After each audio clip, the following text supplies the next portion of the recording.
আবারও অনেক দিন বাদে তোমাদের সামনে নতুন একটা লং ভিডিও নিয়ে আমি উপস্থিত হয়েছি। আজকে একটা নতুন রেসিপি তোমাদের সামনে শেয়ার করব। তোমরা দেখতেই পেয়েছো লাল শাক কাটা হয়ে গেছে, মা শাকটা কেটে দিয়েছে সুন্দর করে। আর এদিকে আমি কড়া গরম করে একটু পোস্ত নিয়ে নিয়েছি। পোস্তটাকে হালকা করে একটু ভেজে নেব, একদম লো ফ্লেমে করে ভাজবো।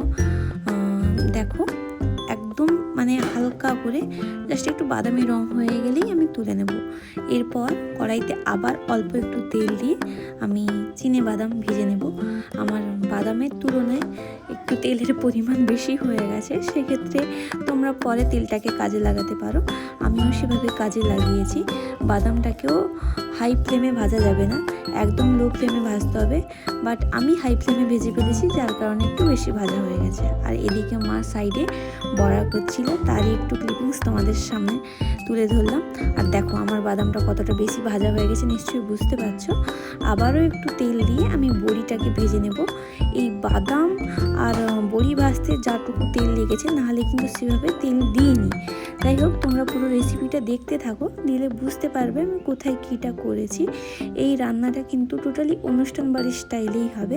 আমি এর আগে এক জায়গায় খেয়েছিলাম, তো সেখান থেকে আমি রেসিপিটা কালেক্ট করেছি আর তোমাদের সামনে সেটাই তুলে ধরছি। যাই হোক, জানি না কতটা ভালো করতে পারবো, খাওয়ার পরে রিভিউটা অবশ্যই তোমাদের সামনে শেয়ার করব। আর বড়িটা ভাজা হয়ে গেছে, এরপর শাকটা আমি একটু নুন দিয়ে সিদ্ধ করে নেব। পরিমাণ মতো নুন দেবে তোমরা, কারণ লাল শাক তো একদম জোরে গিয়ে একদম অল্প হয়ে যায়। দেখো কতটা শাক আমি দিয়েছি, এরপরে যখন সিদ্ধ হয়ে যাবে কতটা হয়ে যাবে দিলে বুঝতে পারবে তোমরা। আমি একটু ঢাকা দিয়ে দেবো। তোমরা কিন্তু জল টল দেবে না, কারণ শাক ধোয়ার সময় যে জলটা আছে ওটাতেই সেদ্ধ হয়ে যাবে। আর নুন দিয়েছি মানে আরও ভালো করে সেদ্ধ হয়ে যাবে। তোমরা দেখতেই পাচ্ছ বাদামটা আমার একটু বেশি ভাজা হয়ে গেছে। যাই হোক, আমি বাদাম তারপরে বড়ি এগুলোকে ভালো করে গুঁড়ো করে নেব।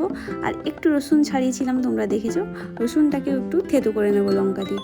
আর এদিকে দেখেছো শাকটা কতটুকু হয়ে গেছে।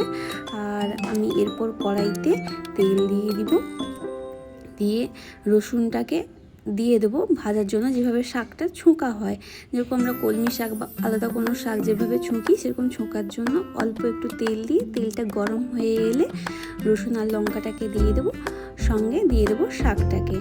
আর শাকটার পরিমাণ এতটাই কমে গেছে, আমি রসুনটা যেটুকু থেতো করেছিলাম কমিয়ে রেখে দিয়েছি, অল্প করে রসুন দিয়েছি। বেশি রসুন হয়ে গেলে আবার আমার খেতে ভালো লাগে না। বুঝতে পারছো নিশ্চয়ই কতটা পরিমাণ কমে গেছে, অনেকটাই পরিমাণ কমে গেছে।